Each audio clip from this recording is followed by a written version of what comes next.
En el nombre del Padre, del Hijo y del Espíritu Santo. Amén. Dios te salve María, llena eres de gracia, el Señor es contigo. Bendita tú eres entre todas las mujeres y bendito es el fruto de tu vientre Jesús.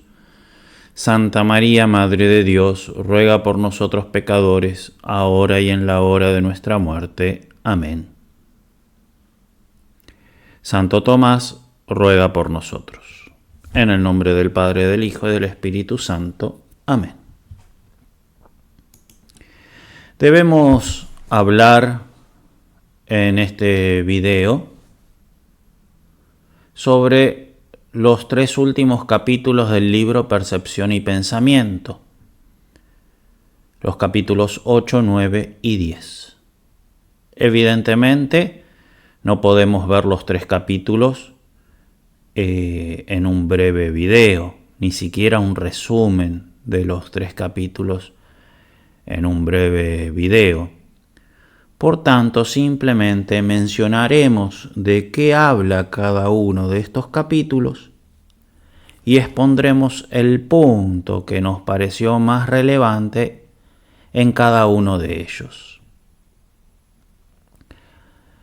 Los capítulos 8, 9 y 10 hablan respectivamente del problema psicológico, del problema crítico y del problema metafísico. Estos 3 problemas están presentados en el prefacio del libro, en la página 11, cuya traducción dice así: es al desarrollo de la percepción al que se subordina tanto el desarrollo mismo del sujeto con respecto a los objetos, problema psicológico, como el contacto que el sujeto siente con el objeto, problema crítico, y finalmente la concepción misma de la realidad en su absolutez, problema metafísico. El problema psicológico consiste entonces en ver cómo se desarrolla el conocimiento del sujeto. El problema crítico consiste en ver cómo se pone en contacto el sujeto con el objeto. Y el problema metafísico consiste en ver la concepción que tenemos del objeto mismo. El capítulo 8, el problema crítico, en este capítulo 8 nos pareció ver en modo particular el título Contenidos y funciones, páginas 303-307. Y lo resumimos así: cuando la conciencia adulta conoce un objeto, se pone en acto, una gran cantidad de funciones. Sí, conozco una manzana, la veo, recuerdo lo que es una manzana. Puedo imaginar lo rica que será. Se pone, la concibo como comida. En fin, se pone en acto una enorme cantidad de funciones. Esto implica una organización que, como hemos visto, se desarrolla en el tiempo. Entonces, toda una función, muchas funciones que tienen que estar evidentemente organizadas, ¿no? Eso lo hemos visto a lo largo de los videos precedentes.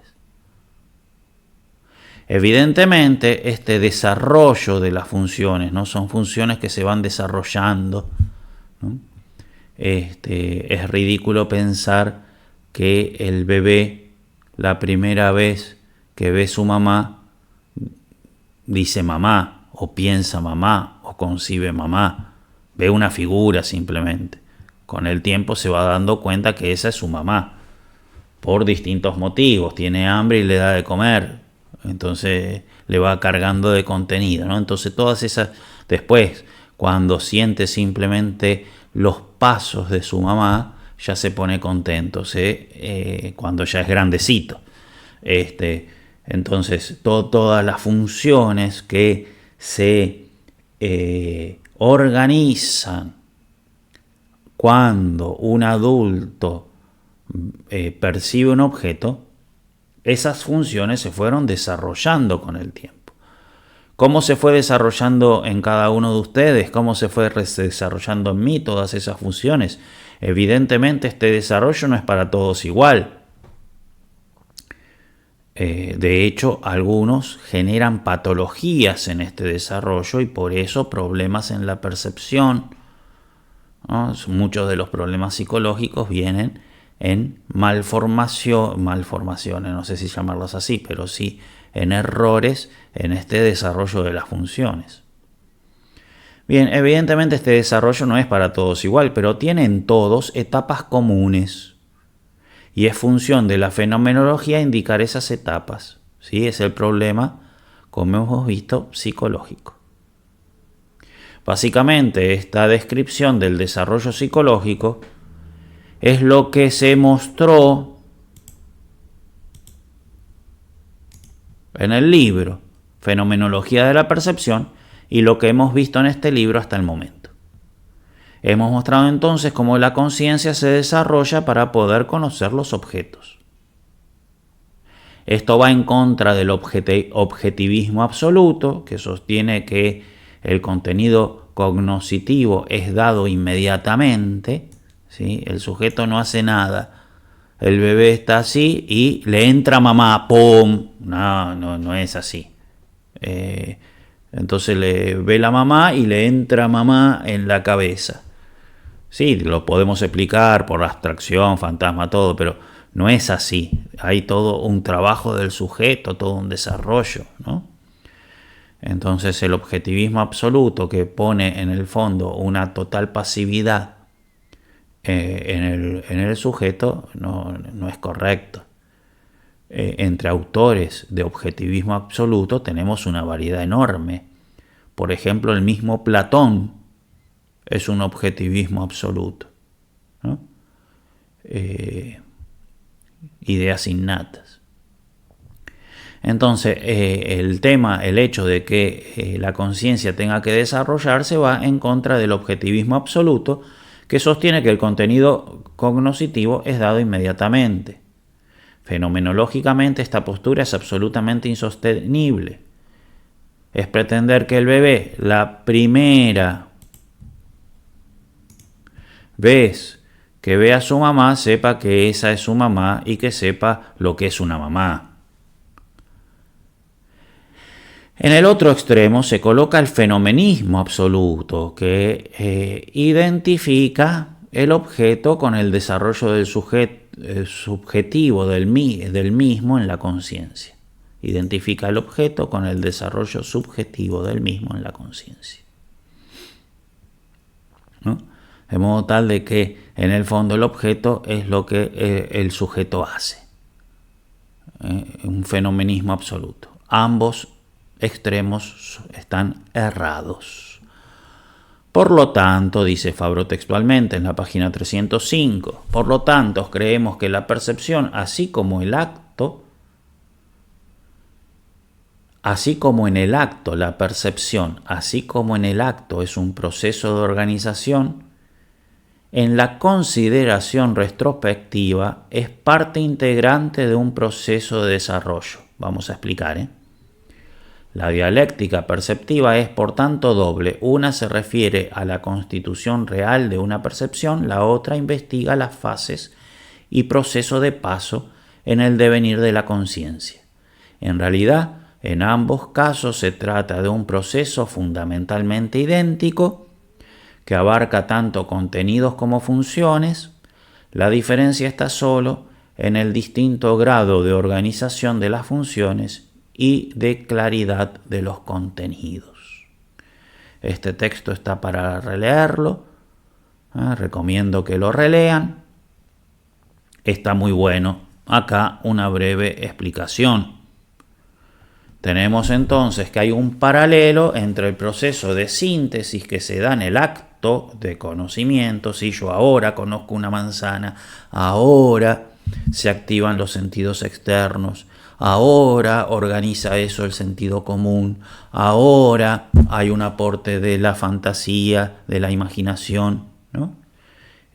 Ahora a ese fantasma de imaginación, la cogitativa le carga de contenido, generando el fantasma de cogitativa, y así sucesivamente. Entonces ahora se están desarrollando y se da como se trata evidentemente de actos de facultades sensibles con base orgánica, se puede dar incluso un desarrollo temporal en eso, ¿no? Que no es instantáneo desde que el sentido externo ve el color a que la cogitativa le da un contenido. Puede haber milisegundos, pero puede haber un desarrollo temporal, ¿no? Entonces está bien incluso decir no solamente en sentido de orden natural de fundamentación, sino incluso en sentido de orden cronológico, decir que primero los sentidos externos ven, después el sentido común organiza, después se puede decir eso. Bien, ese es en el acto de conocimiento que tenemos ahora. Tenemos entonces que hay un paralelo entre el proceso de síntesis que se da en el acto de conocimiento de una conciencia adulta al proceso de desarrollo de la conciencia. Pero así también se fue desarrollando la conciencia en el tiempo. Entonces, así como ahora en un milisegundo lo ven los sentidos externos y después organiza el sentido común y después de un milisegundo le da, así como se da y se da toda esa estructura en el acto, así también en el desarrollo. Nada más que en el desarrollo eso llevó meses, años, ¿sí? Entonces, por mucho tiempo, el bebé solamente, el sentido común no llegaba a unificar. Después el sentido común, después de un desarrollo de la conciencia, empezó a unificar. Después de un tiempo, ¿sí? Empezó a relacionar el presente con el pasado. Después de un tiempo, ¿no? Entonces, todo eso que en el acto de conocimiento actual se da casi instantáneamente, la conciencia lo fue desarrollando con el tiempo. Y hay un paralelo entre el proceso actual y el proceso de desarrollo. ¿Cuál es la diferencia? En el grado y en la claridad. Se fue subiendo particularmente en el grado de organización y se fue subiendo particularmente de a poco, poco a poco en el grado de organización y se fue subiendo poco a poco en el grado de claridad. Entonces el desarrollo psicológico de la conciencia tiene un proceso similar a la estructura actual del acto de percepción, nada más que se diferencian en el grado y en la claridad. Bien.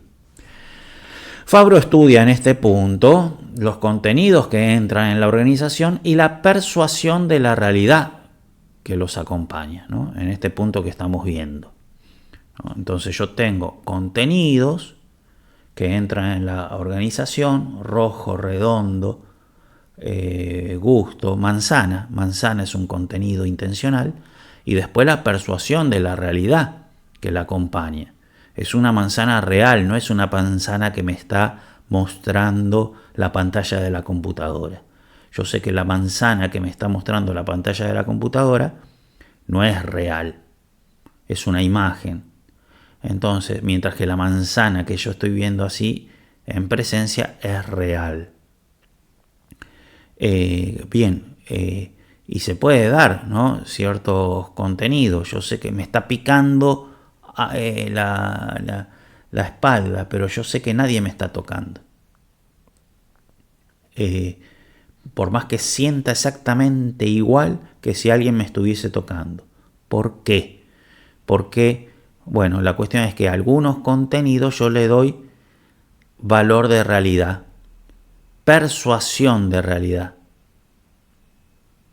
¿no? Algunos contenidos tienen una persuasión de realidad que los acompaña y otros contenidos no. En este punto Fabro habla de ese tema. En cuanto a los contenidos, ¿sí? Entonces vamos, contenidos por un lado, persuasión de realidad por otro. En cuanto a los contenidos, repasa lo que hemos visto. Los contenidos son sensibles per se, sensibles per accidem, sensibles propios, sensibles comunes. Pero cuando habla de los contenidos inteligibles, hace una afirmación que, si bien ya estaba, ahora la hace con mucha claridad. Y dice así Fabro, página 306. En cuanto a los inteligibles, contenidos estamos hablando, puede decirse que en la percepción se presentan en dos aspectos. Primero, como contenidos de la vida vivida, y son los mismos que los sensibles per accidens. Y luego como contenidos inteligibles distintos, aprendidos no simplemente en abstracto, sino concretamente en referencia explícita a un determinado complejo fenoménico presente. Podemos entonces nosotros distinguir 3 grados de inteligible. Fabro acá habla 2, pero es en la percepción, y aclara que hay un abstracto que es después de la percepción. Entonces nosotros podemos distinguir 3 grados de inteligible. Primero, los de contenido de vida vivida son los mismos sensibles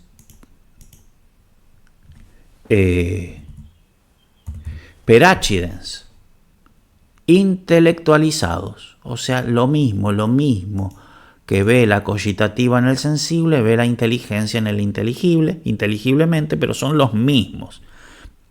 Después, los contenidos inteligibles distintos, pero siempre referentes a un objeto presente. Entonces, mamá, pero siempre presente a mi mamá, siempre vinculado con mi mamá presente, ¿no? Que eso, pero ya es un inteligible elevado, no es propiamente la mera traducción al inteligible del sensible per accidens mamá. Y después un contenido inteligible abstracto, mamá en abstracto. Todo eso en cuanto al contenido. Finalmente Fabro habla de la persuasión de la realidad. ¿Cómo sé que es real estos contenidos? ¿Cómo le doy valor de realidad? ¿Cómo diferencio, por ejemplo, una ventana donde veo un paisaje y ese paisaje lo juzgo como real, o, por ejemplo, un cuadro que está súper espectacular, tanto es así que no veo diferencia entre la ventana y el cuadro? Sin embargo, digo, no, es un cuadro fabuloso. ¿Por qué me convenzo de la realidad de uno y de la mera apariencia del otro? Como paisaje, como cuadro real, evidente, pero como paisaje, apariencia, ¿no? Entonces, en cuanto a la persuasión de la realidad, Fabro dice, propiamente hablando, se presenta como una actitud subjetiva que tiene los contenidos como término u objeto. La actitud es subjetiva, la persuasión de realidad es una actitud subjetiva. Esa actitud subjetiva tiene a los contenidos como término u objeto, y como causa la función organizativa combinada con la aportación de estímulos actuales. Explicaremos, La determinación de su valor constituye el objeto propio de la crítica del conocimiento. Pero como la realidad de la que hablamos o bien es o bien está en relación noseológicamente inseparable con la realidad que es objeto de percepción, y como la persuasión es una situación que surge en el sujeto sobre el fondo de situaciones psíquicas y en relación con el modo en que se presentan los objetos, la fenomenología que estudia y describe aquellas y esta debe constituir la introducción obligada tanto a la crítica como a la metafísica. Bien, toda una frase súper fabulosa, página 306, que está bueno releer y meditar. Nosotros hacemos ahora una explicación sencilla La persuasión de la realidad es la persuasión de la realidad del contenido que se me presenta. Yo tengo el contenido de naranja, tengo como contenido, naranja como contenido, pero estoy persuadido, como decía Alfonsín, que la naranja es real, mientras que esta que se me muestra en la pantalla de la computadora no estoy persuadido que es real, a pesar de que sea el mismo contenido, si estoy concentrado, bueno, en fin, es un ejemplo explicativo, porque no es el mismo contenido, porque yo veo la pantalla de la computadora, pero hay veces que yo sé que es una ilusión lo que tengo. Por ejemplo, veo una cúpula pintada y es como si fuese una cúpula, pero no me persuade como real la cúpula, sino que es como un dibujo plano, hecho en perspectiva. En fin, hay veces que me parece ver, no sé, ya lo veremos más adelante, pero hay veces que lo veo como real y sin embargo digo, es una imaginación que tengo. No me persuade como realmente existente, ¿no?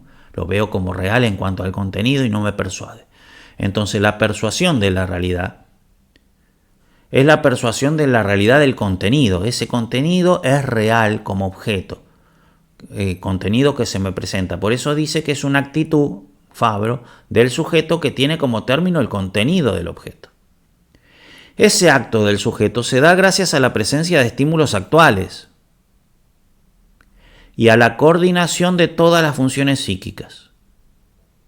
Se me coordinan, ¿no? Entonces yo me persuado, uno de los elementos es que, por ejemplo, yo escucho, veo una película de Bonanza en donde hablan, pero está desfasado el movimiento de los labios con la traducción. Entonces, como no coordino el oído con la vista, no le doy valor de realidad, ¿no?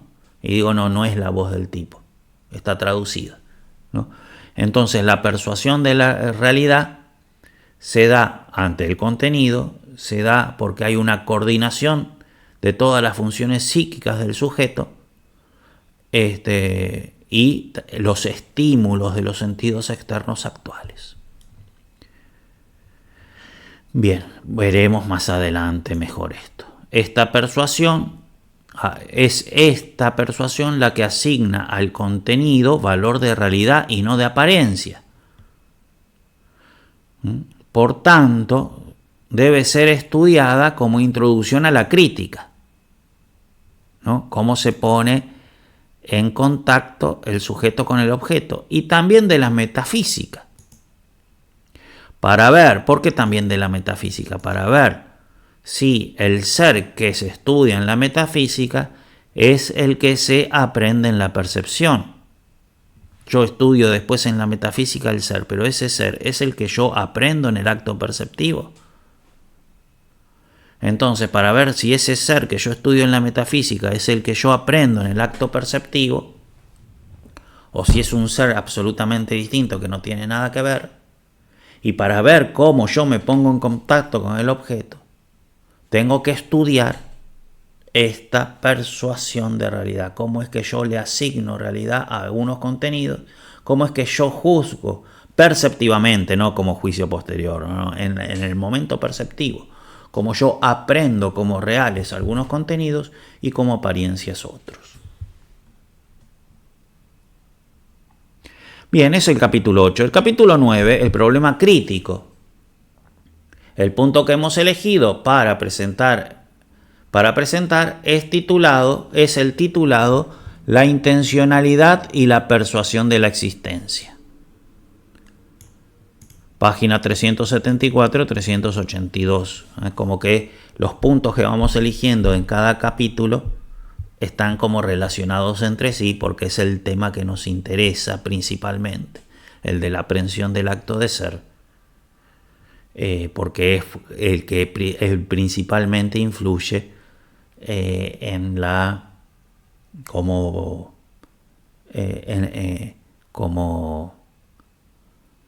el que principalmente influye en la concepción que nosotros tengamos de la metafísica como ciencia del real.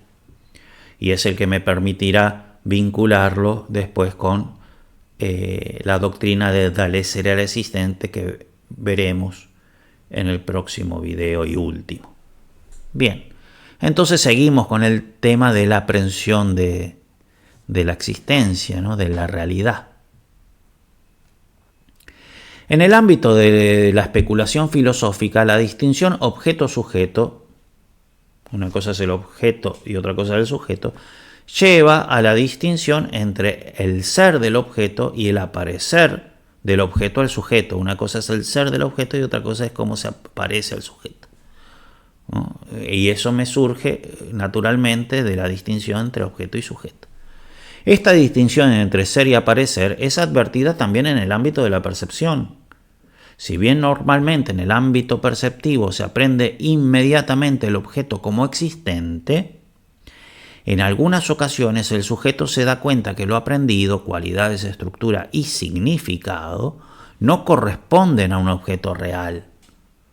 Esto nos muestra una distinción perceptiva entre aparecer y ser.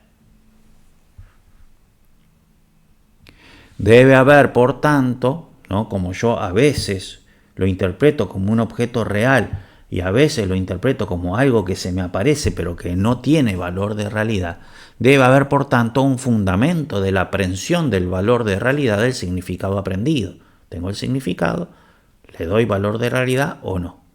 Es muy importante, fíjense, que el valor de realidad no está dentro del significado, como lo vamos a ver.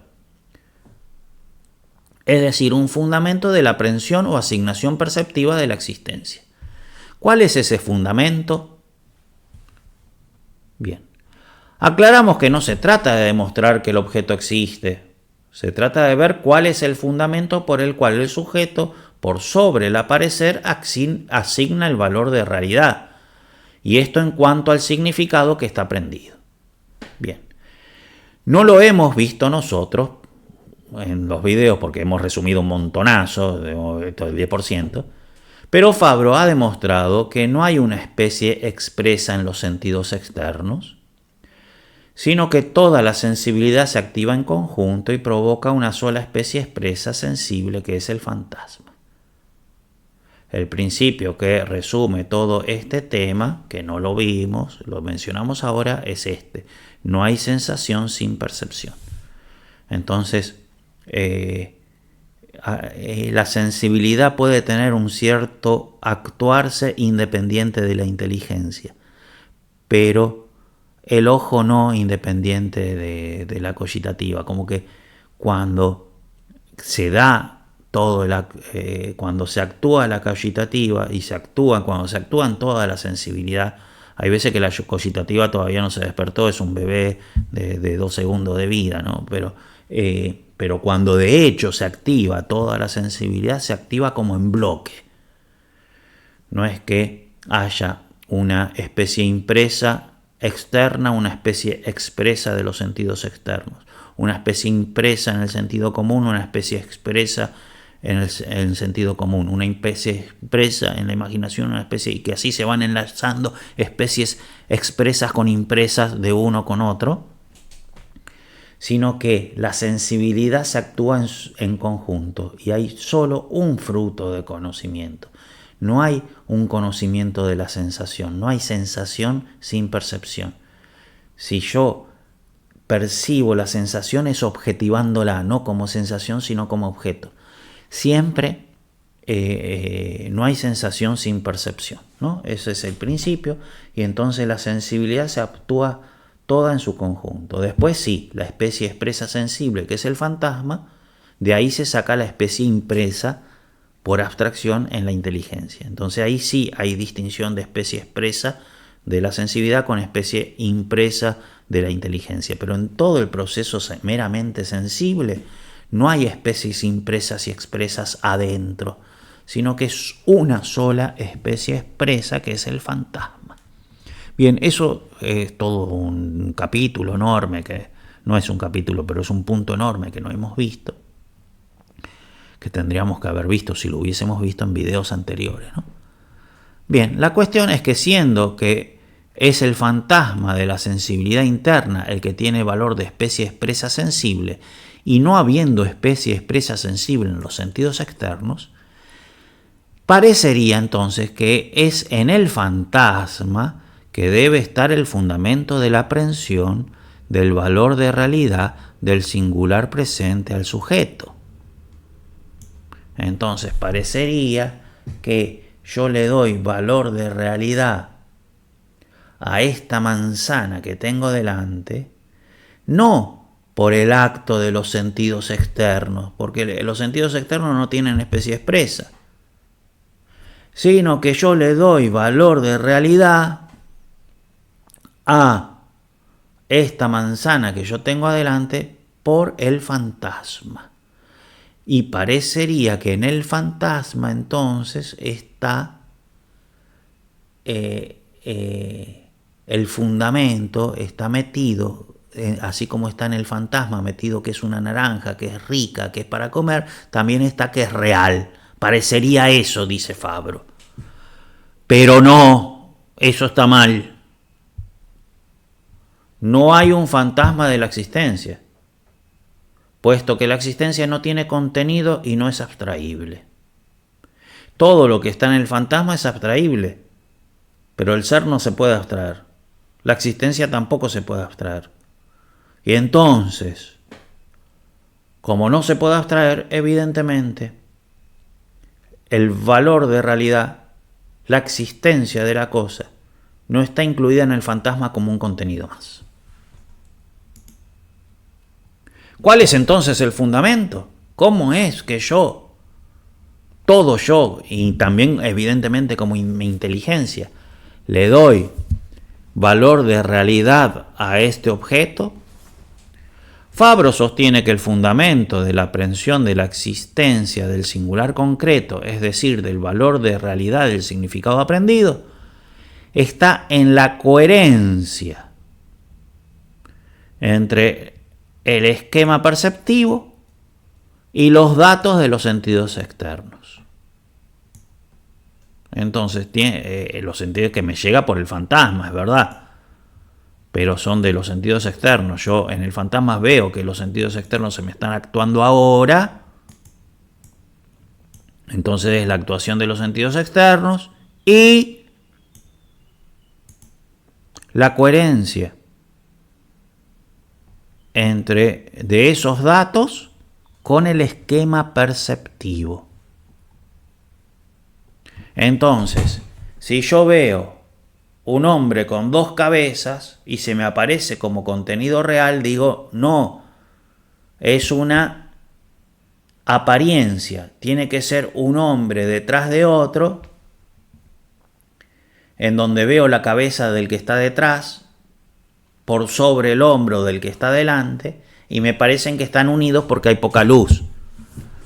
Todo eso es el razonamiento que estoy haciendo ahora, pero eso se percibe inmediatamente en el acto perceptivo. ¿Y por qué?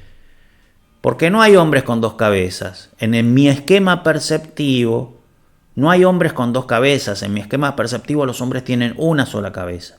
Entonces, cuando el contenido me sugiere que hay un hombre con dos cabezas, yo digo no, es una apariencia. ¿Por qué? Porque no está en coherencia con el esquema perceptivo. Bien, es eso. Eso es muy interesante, súper interesante ver cómo los tipos se empiñonan. Cuando el tipo tiene un esquema perceptivo mal formado,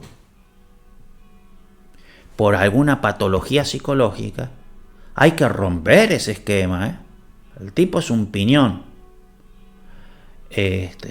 ¿Por qué? Porque justamente el esquema está tan consolidado que no le asigna valor de realidad a las cosas, que vos le decís, pero no te cree. Bien, por tal motivo, si bien nociológicamente la aprehensión de la existencia es inmediata, no se trata de una percepción simpliciter, y Fabro la llama persuasión de la existencia. ¿Por qué? ¿Por qué no es una percepción simpliciter? Es una percepción, pero y se aprende inmediatamente en el acto perceptivo. Pero ¿por qué no es simpliciter una percepción y Fabro la llama más bien persuasión? El término persuasión de existencia no quiere decir que uno no tenga certeza de la existencia de la cosa. Para nada, súper, recontra, súper certeza. La certeza es normalmente recontra, súper absoluta. El término pretende indicar que la existencia no tiene un contenido particular con el cual se presenta, sino que la percepción de esta, de la existencia, si bien es nociológicamente inmediata, deriva psicológicamente en el proceso de la coherencia de dos elementos, del esquema y de la actuación de los sentidos externos. Se concluye que la aprehensión de la existencia o valor de realidad de los contenidos en cuestión tienen una fundamentación diversa a la aprehensión de la esencia, que viene por el contenido del fantasma. Es así que, por más que nociológicamente la esencia y la existencia se aprendan inmediatamente y se presenten inseparablemente, la esencia se aprende por el contenido del fantasma, que es la actuación del esquema perceptivo y que incluye cualidades, estructuras, significado concreto del objeto. La existencia, en cambio, se aprende por la coherencia del esquema con los datos de experiencia externa actual. Pero es la coherencia del esquema con algo que es externo al esquema. Por eso no está dentro del esquema y no es parte de la actuación del esquema. El valor de realidad no está actualizando el esquema, sino que justamente es la coherencia de la actualización del esquema con algo externo al esquema. Finalmente, por eso es que no es distinto el modo de la percepción, y estamos hablando sensible, del contenido y de la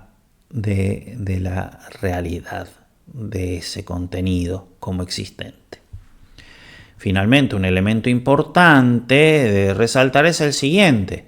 Así como la percepción implica construcción, pero esto no quita que el objeto sea dado y no puesto por el sujeto. El objeto no es puesto por el sujeto, a pesar de que implique toda una construcción subjetiva en el sentido no del contenido, sino del trabajo, todo un trabajo del sujeto que tiene que trabajar para agarrar el objeto. Igual el objeto viene dado, el contenido viene dado, descubierto por el sujeto en ese trabajo. Del mismo modo también la existencia del objeto es dada, por más que sea aprendida gracias a la coherencia que el sujeto ve entre el esquema y la actuación de los sentidos externos. La existencia y la esencia son dados en el mismo aparecer, de lo que se sigue que el sujeto distingue el mero aparecer del ser por el modo del aparecer mismo. Bien, según nuestra opinión, y acá esto no está en Fabre, esta es nuestra opinión, esta doctrina fabriana sobre la aprehensión de la existencia está en perfecta continuación con la doctrina de Santo Tomás. Este último sostiene que es el sentido y no el intelecto el que aprende de modo propio el singular existente. Esto obliga a que, en el mismo sentido, haya una distinción entre el modo de aprender la esencia y la existencia. Si fuese el mismo modo, ambas estarían igualmente presentadas en el fantasma, ambas serían abstraídas y el intelecto no necesitaría seguir en contacto con el fantasma para conocer la acuidad en su existencia concreta, ¿no? Entonces, como justamente la existencia y la esencia a nivel sensible son aprendidos, y el contenido, digamos, no esencia, son aprendidos distintos, el intelecto abstrae solamente en cuanto al contenido, pero como una esencia es conocida, como son esencias materiales, ¿se acuerdan? Como dice Santo Tomás, son esencias materiales, hay que conocerlas en la existencia real, no puede abstraer la existencia y entonces necesita volver en la conversión al fantasma para pensar la esencia en su existencia real, porque la existencia siempre le va a venir por otro lado que no es el contenido del fantasma. Resumiendo, la esencia se abstrae por traducir al inteligible el contenido del fantasma. No hay fantasma de existencia. Esto obliga a que la inteligencia aprenda la esencia y la existencia de modo distinto, una por abstracción, la otra por conversión. Bien, pero esa tal diferencia en la inteligencia está motivada por una diferencia en la sensibilidad. La sensibilidad aprende el significado incorporándolo al esquema y al fantasma. En cambio, la existencia, la sensibilidad la aprende por la coherencia entre el esquema y la actuación actual del sentido externo. Se llama persuasión porque en el fondo ni el contenido del esquema ni la actuación del sentido externo corresponden en sí mismo a la existencia, que por ello se aprende. O sea, interesantísimo, ¿no? Porque la existencia, no hay algo que me dé la existencia, sino que son coherencia de dos. Por eso la aprehensión de la existencia siempre es sintética, incluso a nivel sensible. Bien, terminamos entonces con el capítulo 10. El capítulo 10 habla del problema metafísico. De este capítulo hemos elegido el punto referente a la fenomenología de la sustancia. ¿Cuáles son los contenidos fenoménicos correspondientes a la percepción de la sustancia? Bien, de alguna manera se percibe un núcleo indiviso y unitario. Una manzana, por ejemplo, hay algo unitario e indiviso en ella. Se percibe también una permanencia en el tiempo. Y se percibe también un sustento de las propiedades. Estos elementos fenomenológicos o los elementos fenomenológicos que me lleven a la aprehensión de estas características estarán vinculados con la aprehensión de la sustancia. De alguna manera, los elementos fenomenológicos que me lleven a ver un núcleo indiviso, una permanencia en el tiempo y un sustento de las propiedades, esos elementos fenomenológicos servirán de fundamento para la aprehensión perceptiva de la sustancia. Sin embargo, no hay una correspondencia directa entre esos elementos y la esencia de la sustancia. No hay un elemento fenomenológico que haga referencia directa a la esencia.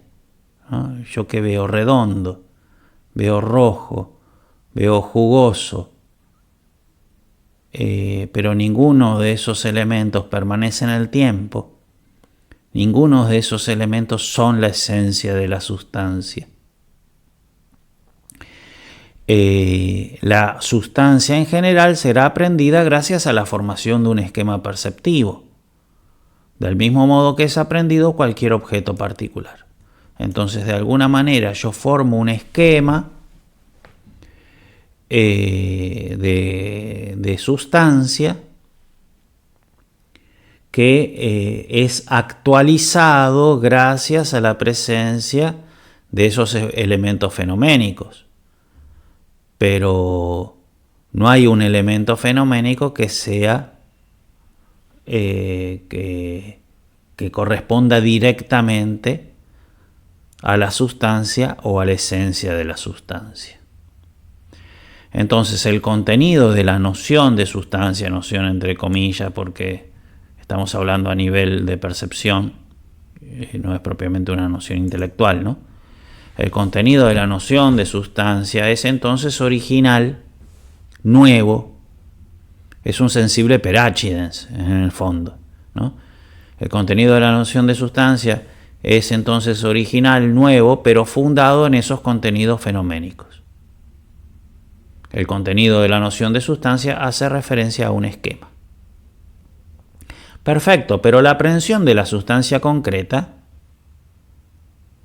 implica aplicarle la persuasión de existencia de la cual ya hemos hablado, ¿no? Entonces, yo cuando aprendo una sustancia concreta, no va más allá de la actualización de un esquema, aunque implica la actualización de un esquema, porque se puede decir que hay un esquema de sustancia, pero indudablemente yo, si aprendo la sustancia, la aprendo como real, de modo tal que tengo que asignarle también esa existencia, ¿no? Que se aprende como ya hemos visto. Entonces, la aprehensión de la sustancia concreta implica aplicarle la persuasión de existencia. Esta existencia que se le asigna a la sustancia no es el esse utactus, al cual se llega por una reflexión metafísica. Fabro indica que es simplemente el fatto di esistere. Y para finalizar, nos parece importante resaltar una cosa. Fabro afirma que la existencia es dada por el objeto desde el comienzo, junto con la esencia, no en un momento posterior por cierta reflexión, ¿no? Entonces no se trata de una reflexión posterior, sino que es dado desde el inicio, la existencia.